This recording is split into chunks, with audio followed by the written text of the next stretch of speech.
Good evening, race fans. This is Rob from the Area 51 Racing Podcast, coming to you this afternoon for episode 90 of the Area 51 Racing Podcast.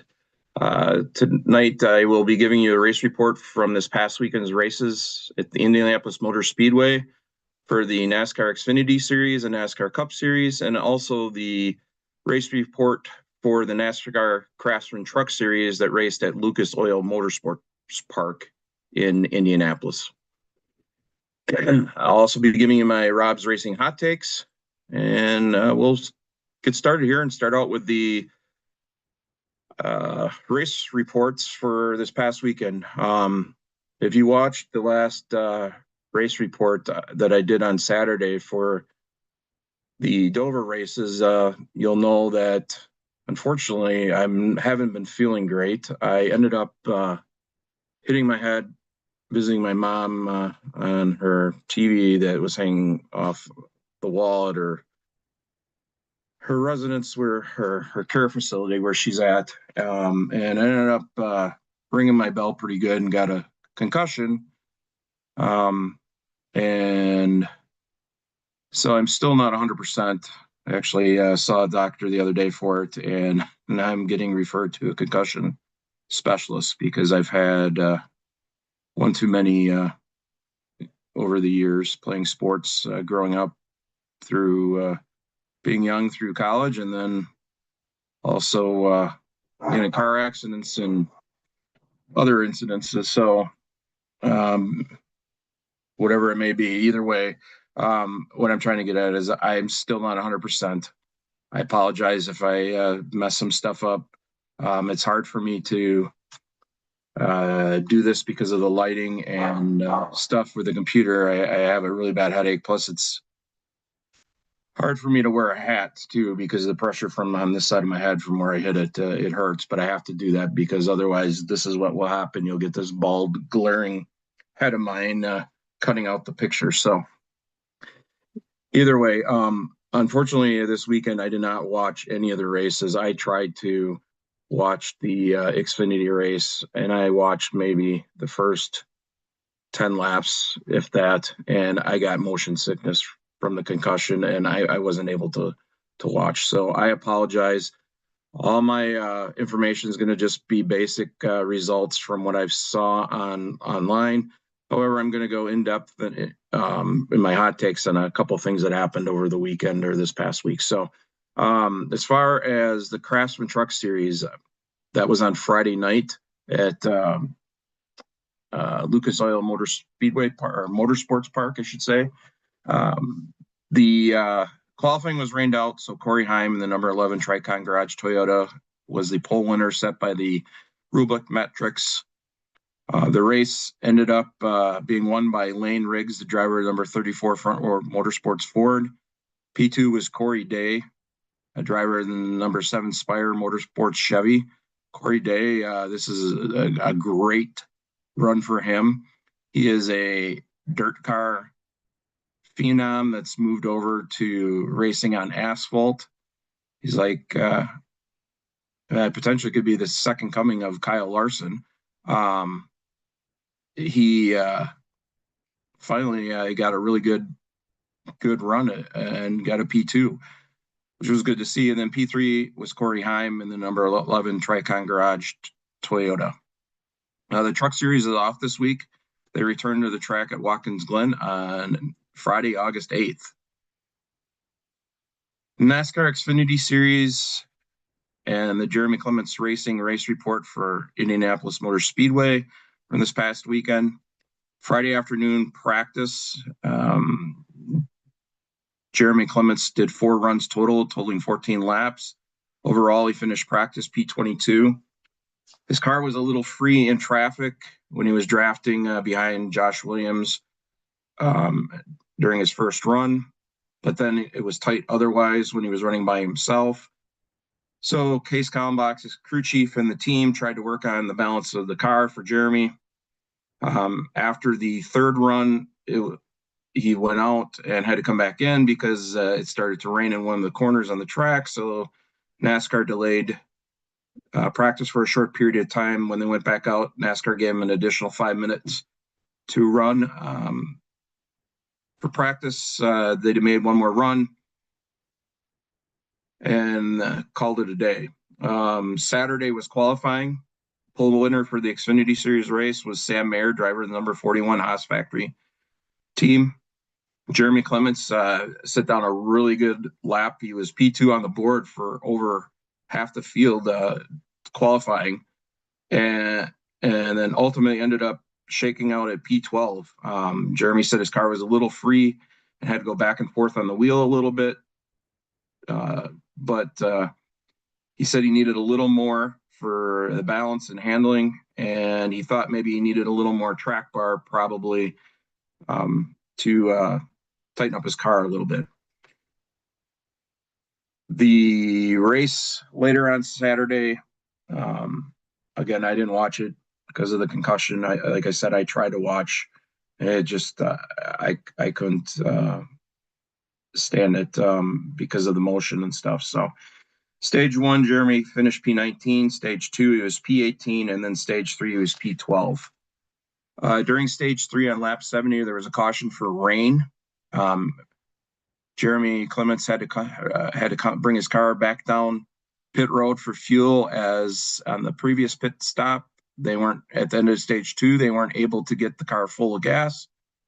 This has been a recurring theme the past couple races for some reason. I don't know why that is. Not a cut on the pit crew or anything like that, or the gas man. Just no idea why that is happening all of a sudden. They got the race restarted, and again on lap 81, there was a caution again for rain. After a short delay, they restarted in lap 87. On this restart, Justin Allgaier, who was having a good run during the race, driver in the number 7 Junior Motorsports Chevy, was pushed up the track into the wall by Cup Series regular Kyle Larson, driver of the number 17 Hendrick Motorsports Chevy. As a result, Allgaier's car bounced off the wall really hard, causing him to drop back. Connor Zilich, driver number 88 Junior Motorsports Chevy, was able to take the lead as a result. On lap 91, during a battle for 4th place between the driver of the number 21 Richard Childress Racing Chevy, Austin Hill, and the driver of the number 19 Eric Almirola for Joe Gibbs Racing Toyota,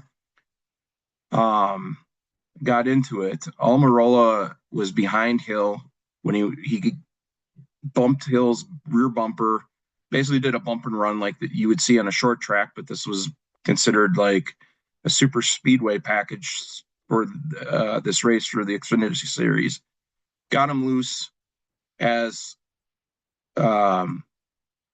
Hill saved his car from hitting the wall or spinning. Almirola started going by Hill on the inside, and Hill, as Almirola's right rear got to the front quarter panel of Hill's car, Hill intentionally turns left and right hooked Almirola in the rear, sending Almirola's car headfirst into the wall between turns 3 and 4. There is no safer barrier in this location. It was a wicked hard hit. Hill also damaged his car as a result, and shortly after that, for that caution, they red flagged the race on lap 93 because of weather again. During this weather break, Austin Hill was in his pit stall and being serviced for the damage. And at this time, he was informed by his spotter that NASCAR was going to hold him 5 laps when they were going to go back to yellow and then green. And Hill went off his rocker basically and went on a profanity-laden tirade directed towards NASCAR and the officials. I'm not going to repeat what he said, but a lot of the words started with the letter F. And he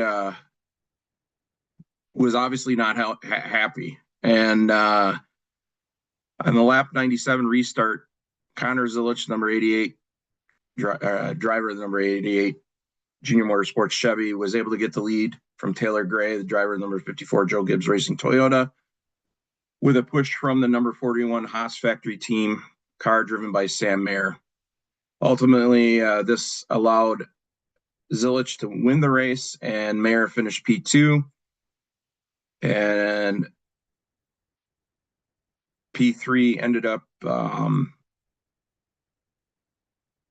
I believe, was Taylor Gray. I could be wrong. Congratulations to Dale Jr. and his sister Kelly Earnhardt Miller. They got their 100th win as a team, Junior Motorsports. Really cool to see. Actually, their first win for Junior Motorsports was actually by Mark Martin in 2008 when he was driving the number 5 Delphi sponsored car when he won at Las Vegas Motor Speedway. So from 2008 to 2025, which is, if my math is right, 17 years, they got 100 wins in the NASCAR Xfinity Series, which is pretty big accomplishment and pretty cool to see for Dale Jr. and his sister Kelly. The NASCAR Xfinity Series race at Iowa Speedway is this Saturday at 3:30 p.m. Central Standard Time on the CW. Should be a good race. This is the second year the Xfinity Series is racing at Iowa Speedway in Newton, Iowa. I believe Jeremy Clements' car is going to be primarily sponsored by Whitetail Smokeless or Dialed In Focus Pouches, which is owned by Rob Kikebush. Their company's based in Jefferson, Wisconsin. He was the one that always used to sponsor the car. Well, that banner up there, pit banner, is from 2023. But he also sponsored the car when they raced at Road America. So since they didn't go back to Road America, he took over the Iowa race. So it'll be interesting.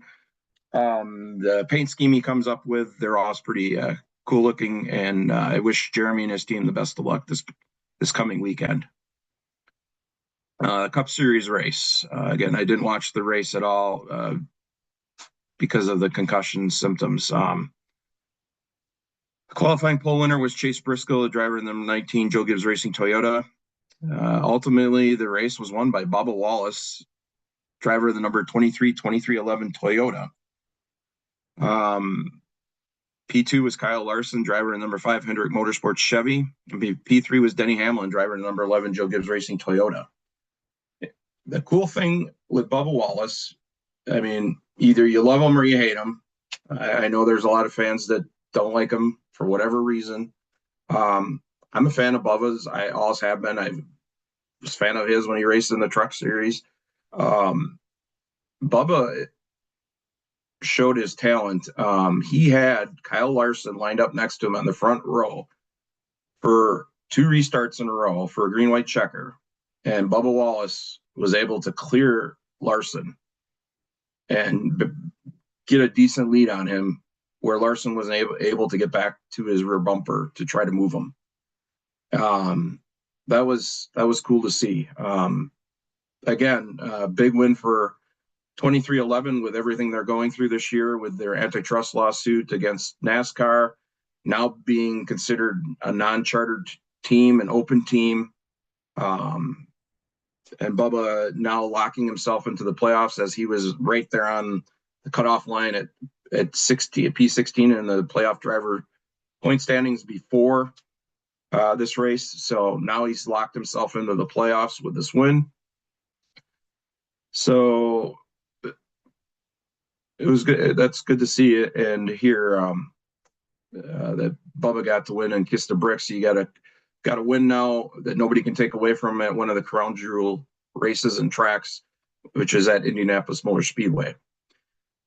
And I forgot to mention this year they decided not to do the road course at Indy. It was the actual oval this year, which was again good to see because the racing on the oval, in my opinion, was a lot better than the road course racing. The next Cup race is this Sunday at Iowa Speedway. It is at 2:30 p.m. Central Standard Time, and this is the start of the run of races that are going to be on the USA Network.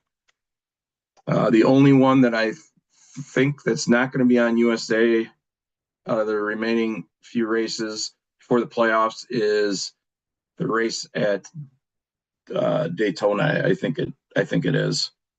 But I could be wrong. There's only one race that's going to be on NBC these next few before the playoffs. So remember, it's on the USA Network. Rob's Racing Hot Takes, the first one. I sort of talked about it during my review of the Xfinity Series race. It has to do with Austin Hill, driver of the number 21 Richard Childress Racing Chevy. His actions on track where he intentionally right hooked Eric Almirola in retaliation for Almirola getting him loose, and Almirola hitting an area of the wall that didn't have a safer barrier, and it was a head-on collision. Ultimately, NASCAR, besides parking Hill during the race for 5 laps, they suspended Hill for this weekend's race at Iowa, and they had stripped all of Hill's playoff points, which was 21 playoff points, and the playoff points he got for those 3 race wins this year, as part of his penalty. Plus, Hill can't earn any playoff points for the remaining regular season races. So if he wins a race or wins stage points or stages in the race to get stage wins, he will not accumulate any of these points. So, and the biggest thing is he has to request a waiver from NASCAR to be eligible for the playoffs. So NASCAR potentially could say, nope, you're not going to be eligible. Even though you won these races, you didn't compete in every race like our rules say. And he could potentially be left out of the playoffs as because of this penalty. So, my thing is, a lot of people have said, is this too harsh of a penalty for him intentionally retaliating against Eric Almirola, driver number 19 Joe Gibbs Racing Toyota, or is it too lenient, or is it just right? I've never understood NASCAR. Like, something this egregious, they should just black flag. In my opinion, they should black flag the driver and send them to the garage and park them. They're done. And then on top of that, they go and review everything and then do a suspension or a fine after that. Deal with it immediately. Don't let it linger. Just deal with it immediately, especially when Austin Hill is basically telling NASCAR to go F themselves, and starts berating the officials, NASCAR officials, for the decision to park him for 5 laps because of his actions on track. I honestly think that like they should have parked him immediately. He should have got the 1 race suspension, and he should have probably got fined. And I got some quotes from a article on the NASCAR app that covered this incident, and it's got some quotes from Almirola, Hill, and then also Richard Childress. And when I read Richard Childress' thing, I'll go into depth that I think he should have been fined as well, and also suspended for the race as well. And I'll get into that when I read his comment. But basically, Almirola is quoted after the race. They interview him, And Almirola said, I got him loose and he just turned left and hooked me in the right rear. And, Almirola said it was definitely intentional. It was payback for, getting him loose. Hill is quoted as saying, immediately after the contact, he radioed into his team that the crash was not intentional. Hill stated, quote, I couldn't hang on to it. I did not try to right rear him, Hill told his team. Quote, he had me out of control and I drove back to the left to keep it off the wall. I'm not sure what the hell he thought just running me over in 3, though, end quote. Well, the thing is, if you watch the video, Austin Hill has white gloves. So you can see Austin Hill's hands perfectly the way they're moving. And when he's moving, when he gets loose, you can see him correct himself. He's got the car stable. And then after about 5-10 seconds, then he yanks it to the left and right hooks Almirola, sending him headfirst into the wall. So it was very blatantly obvious that that is exactly what happened. Obviously, only Austin Hill knows what his intent was, but based on the evidence, I would say that it's pretty clear what his intent was. But the interesting thing is that after the race, Austin Hill was not made available for comment to the media, but the media caught up with Richard Childress on his way back to the garage area after the race, and he was asked if officials should suspend Hill for the contact. Childress answered firmly, disagreeing, pointing to a Cup Series incident at the Circuits of America in March when Austin Cindric was issued a 50-point penalty and fined $50,000 for intentionally spinning the number 10 Chevrolet driven by his grandson, Ty Dillon, who drives the number 10 Chevrolet for Kaulig Racing in the Cup Series.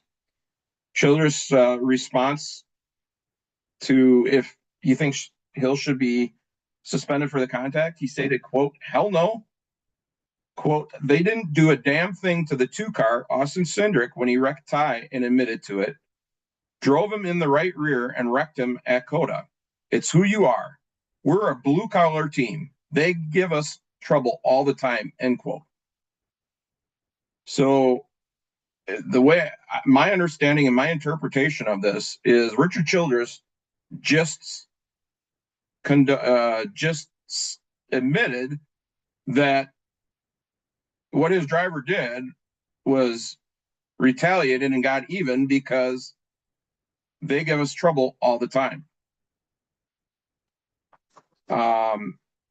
And maybe I'm misinterpreting what he's meaning by this, but my interpretation is Richard Childress is saying, I agree with my driver. I'm glad he did it. And they basically got what they deserved for what they've done. And that, in my opinion, like I said, I think he deserves to be fined and also suspended for one race, like his driver Austin Hill was. That type of stuff is not needed in the sport. I mean, Aric Almirola could have easily been killed and or seriously hurt or paralyzed. And in fact, Almirola even said post incident that was the hardest hit he had taken since 2017, I think it was, when he hit the wall at Kansas Speedway and broke his lower back. So obviously that was, and you see it was a wicked hit. And we don't need that in sport. Racing and motorsports is inherently dangerous in and of itself anyways. Accidents happen, but you don't need intentional stuff like that. That's a bunch of garbage and is not needed in the sport of racing. I know I saw on Door Bumper Clear, they had Mark Martin on, and they talked about this. And Mark Martin said, if this stuff happened on the track, Back in the day, we would handle it man to man, driver to driver. However, he said that he probably would have gotten knocked out to next week by Austin Hill because obviously Austin Hill is a big dude, and Mark Martin's a little guy, but they would handle it between themselves instead of doing this type of stupidity and tearing up their cars and potentially hurting themselves and other people, ruining other people's races as a result of anger. Austin Hill has a short fuse. He's done other stupid stuff before. When Sheldon Creed and him were teammates, they were wrecking each other and whatever. I think that was 2 years ago, 3 years ago. They had a feud going on with one another as teammates. Austin Hill is a very nice guy. I've met him at Road America. I met him at Pocono. Very nice guy, friendly, easy to talk to. But it's just like when he gets behind the wheel of the cars, the competitive juices obviously get flowing, and he gets pissed like the snap of the fingers, and it's like, you messed with me, I'm paying you back, and it's not the right decision. So, I mean, this incident bit him in the ass, and potentially could prevent him from being in the playoffs. And if he is in the playoffs, he's going to start with no playoff points. So he's going to be behind the 8 ball to be able to make it onto the second round of the next round of the playoffs to advance, unless he wins one of the qualifying races for that first round. So, in my opinion, like I said, I think with Richard Childers, I don't think the penalty was harsh enough, especially with it being that egregious and intentional. And like I said, I think Richard Childers should have been fined and suspended for the race as well for his comments and backing his driver, which I know as an owner, you have to back your driver, but when he does something as egregious as that, you pretty much have to say, hey, enough's enough. And the interesting thing is, Richard Childers did not appeal the suspension. So if they thought they had a good case and that it wasn't intentional, then why would they not appeal it? So I'll just leave it at that. Second hot take this week, and this one really sucks. If you're a fan of racing and NASCAR, you probably saw earlier this week, it was on Monday night, Stewart Friesen, Truck Series regular. He races in Canada, in New York, and up in the Northeast area, his dirt modified during the week. On Monday night, he was racing his dirt modified at Autodrome Drummond in Quebec, Canada. And during the race, his car got into the wall and it flipped and landed on its side on top of the wall, and it just destroyed his car. Thank God it did not land on the roof, as I think things would have been a lot worse. Not that they were good to begin with, but ended up, he was transported to a hospital in Canada. He was stabilized there, and they found that he had a broken pelvis in 2 spots and a broken leg, and that he had to be transported back to the United States, to New York, to a trauma center where they would be able to do surgeries to help repair his injuries. I think it was yesterday or the day before he was transported from Canada to the United States. I think it was yesterday. And I believe today he was going to be having some surgeries. He was going to have multiple surgeries that he's facing to repair his injuries. So lots of prayers and for healing and stuff for Jessica, his wife, Stuart, and their child and their families, that he's able to heal and be able to recover from this. I mean, this type of injury could be a potential career-ending injury for him. So my hot take on this is, does this major wreck by Friesen, who is racing, I mean, he owns his own team, so it's not like he has to answer to, like, say, Joe Gibbs or Rick Hendrick, Richard Childress, one of the big team owners, about racing a different, in a different series during the week when he's off. But does this make team owners second guess allowing their drivers to race and their off time during the week in different series? Like Kyle Larson races in the high limit series that he co-owns with Brad Sweet. Christopher Bell races in the Chili Bowl Nationals, and sometimes other dirt races. Alex Bowman, same thing, races in some dirt races. Kyle Busch. I'm sure there are others that race. Oh, Matt DiBenedetto, I know he races some dirt cars at I can't think of the little dirt track there, quarter-mile dirt track. A lot of the NASCAR drivers' kids race at North Carolina, but some of the NASCAR drivers race there too, little open-wheel sprint, wingless sprint cars, or midgets, or whatever you want to call them. But either way, does this make team owners second guess, hey, these drivers are our assets that are going to make us money and are the ones that bring in our partners and sponsors, and their primary job is to race that car on Sundays, Saturdays, Fridays, whatever it may be, whatever series they're in. Do they say, like they used to, like some of the teams used to say, like Joe Gibbs Racing, no, you're not racing any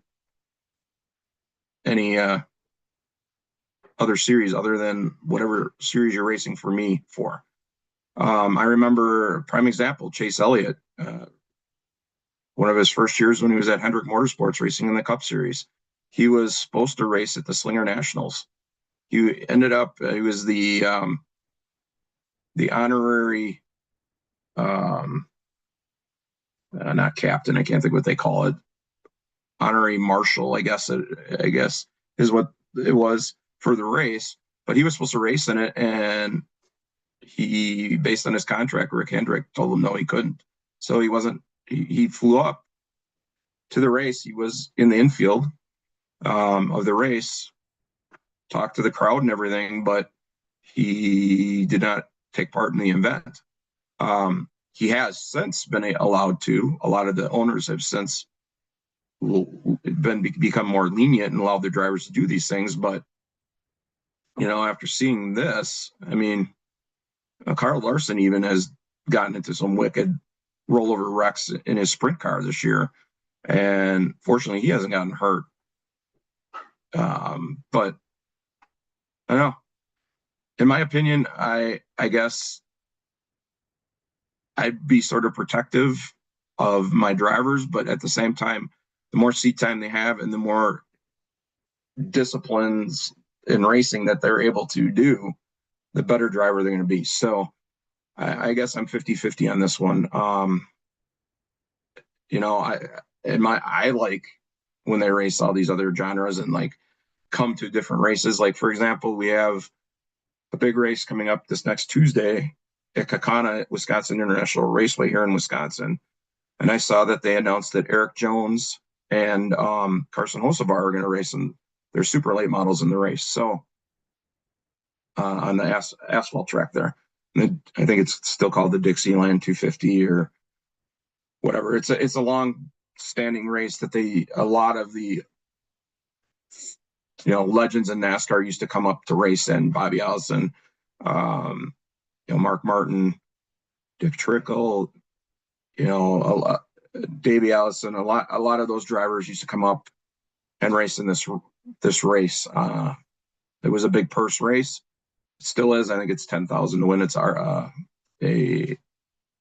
ARCA Midwest Tour, or ASA. I guess it's the ASA Midwest Tour Stars race now, I believe is what it's called. But either way, it's a big race, and it's good to see those drivers come out.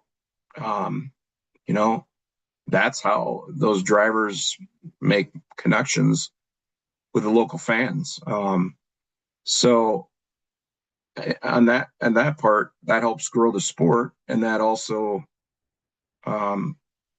allows, like, a driver sees, let's say, Carson Hocevar at their local short track, and then because they saw him and got to meet him, get an autograph, then they're like, oh wow, he was cool, and then they become a fan, and then they start watching NASCAR. So, it's like a 50-50 there on what to do. I mean, basically, you're damned if you do and you're damned if you don't. So, but that's my hot take on that. And then the last one, which was a shocker. I don't think anybody in the sport, not even Josh Williams, the driver in the number 11 Kaulig Racing Chevy in the NASCAR Xfinity Series, saw coming. It was announced, I think it was Tuesday, maybe it was Monday. I don't remember, but either way, that Kaulig Racing, effective immediately, was parting ways with Josh Williams. Josh really hasn't had a great season the last year, this year. And it's not because he's not talented. It's just because he's been involved in wrecks. He's had some part failure issues, whatever it may be. He currently is 19th in driver and playoff points in the Xfinity Series. And it definitely is not due to lack of funding, as Williams has loyal sponsors in Alloy Employer Services, Startron, etc., that followed him to Kaulig in 2024 from when he was racing for DGM in the number 92 car. So I don't know if there's something behind the scenes where, Justin Marks and Chris Rice disagreed with, I'm sorry, not Justin Marks, Matt Kaulig and Chris Rice behind the scenes got, in an argument or a disagreement with Williams, or what it is. But it just is interesting that with 12 races to go in the season, they just decided to part ways with him instead of waiting till the end of the year. And again, I don't think it's because he didn't have sponsorship for the rest of the year. I mean, I could be wrong. I don't know the inside story of everything, but I was just as dumbfounded as everybody else. Josh Williams is a great guy. He does a lot of good things in the community. If you're not aware, all the tracks that he goes to, he always, if he has time, goes to a children's hospital and spends time with kids that are sick at these children's hospitals across the United States.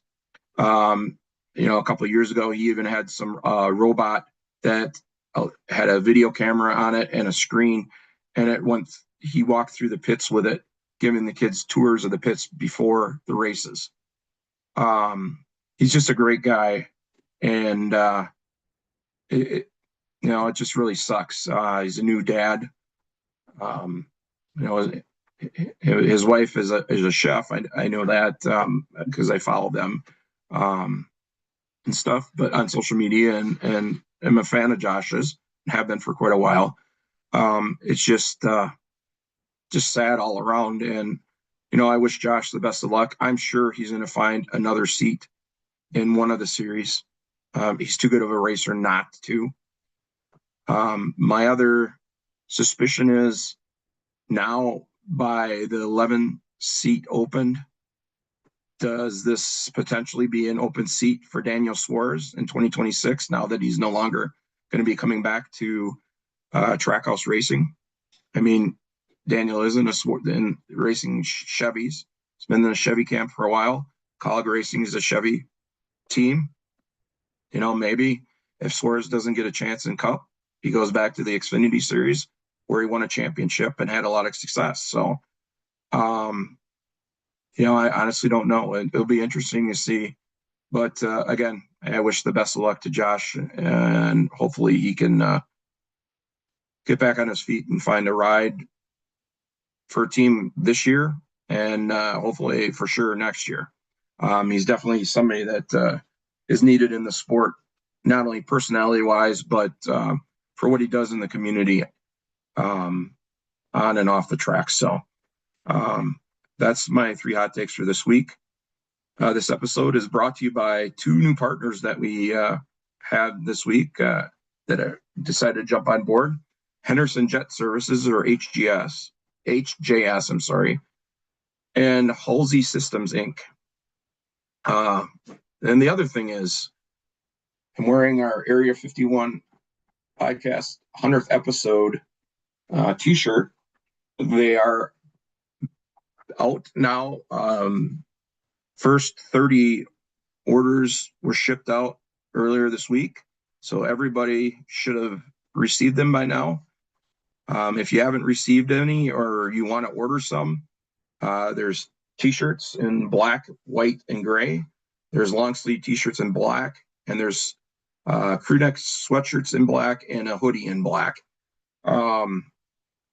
Just go on the Area 51 Racing Podcast Facebook page, click on the Overwear Apparel Group LLC link.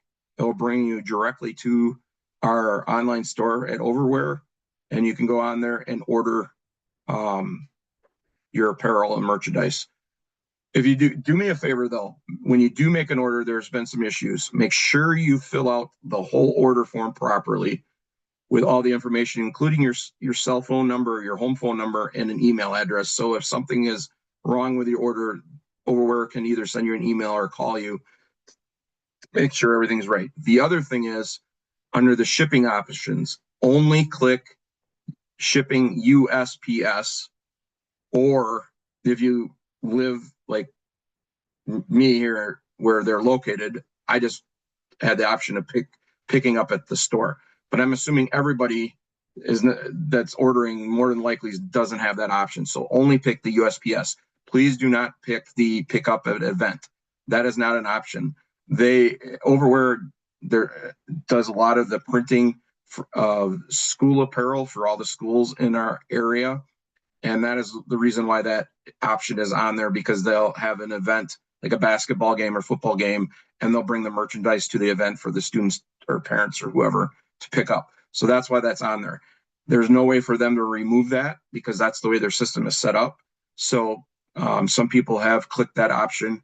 That is not an option that's available. So please make sure to just click USPS for shipping that method.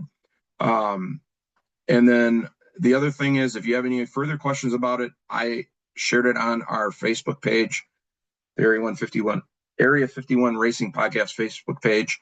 And I set it out in detail with screenshots of everything and what to do. I also shared it on my personal Facebook page. So on that note, I appreciate it. Thank you for tuning in and listening.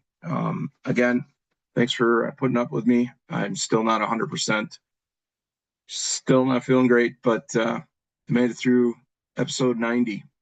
It's crazy to think 10 more episodes is episode 100, and we'll be in Spartanburg, South Carolina at Harrison's. So on that note, thank you to our listeners, viewers, subscribers that support us and tune in every week. We appreciate it, and we greatly appreciate all our partners who make this podcast possible as well. Spartan Lace, Fox Sports Spartanburg, Harrison's, Action RV, Kylie Glick Racing, Matman Designs, The Runner's Roost, Alliance Drive-Away Solutions, Anna Moore Designs, Circle B Diecast, Driven Sunglasses and Driven Trackside, Elite Towing and Recovery, excuse me, Booze Pops, The Racing Warehouse and Armadillo Apparel, Belcher Cheesecake Creations, Flyinform Concrete Structures, First Pacific Funding, Golly Beard Products, Winds, etc., Dialed In Focus Pouches by Whitetail Smokeless, Benzik Designs, Schatzenbach Landscaping, Enigma Tattoo Studio, HJS or Henderson Jet Services, Overwear Apparel Group LLC, SBJR Designs, Ava Hansen Racing, Halsey Systems Inc., and Jeremy Clements and Jeremy Clements Racing. Without all our partners, none of this would be possible, and we greatly thank you. Two things of a note before I go. If you want to watch Ava Hansen race this weekend in the Formula 4 Leger Junior, I guess it's the Leger Formula 4 Junior Championship Series. She's racing in New Jersey tomorrow morning and also on Sunday morning. And I think Saturday afternoon and Sunday afternoon. Could be wrong, but if you just go to Ava Hansen Racing social media, you'll see the schedule on there, and you can actually watch her races live on the series YouTube channel.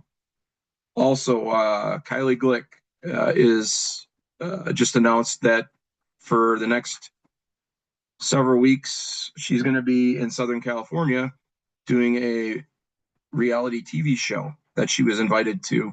And it looks like it involves racing, and a couple saw social media posts. There's two other female racers that are around her age that are in racing that are part of this reality TV show. Do not know exactly what it's about, but excited to look and looking forward to seeing and hearing what they're going to be doing. The director and producer is a very well-known and famous director, producer. One of the shows that I can remember offhand that I saw, she mentioned he did 2.5 Men. So that was a successful show. So tune in to their social media platforms, Ava's and Kylie's, to see what's going on with them. And on that note, thank you for joining in this evening for episode 90 of the Area 51 Racing Podcast. This is Rob. Remember to get out there and support your local racetracks and local race car drivers. They're the future of the sport, and you never know. You could be watching the future superstar NASCAR right at your local short track or dirt track or whatever. So everybody take care, have a good night, and we'll see you next time.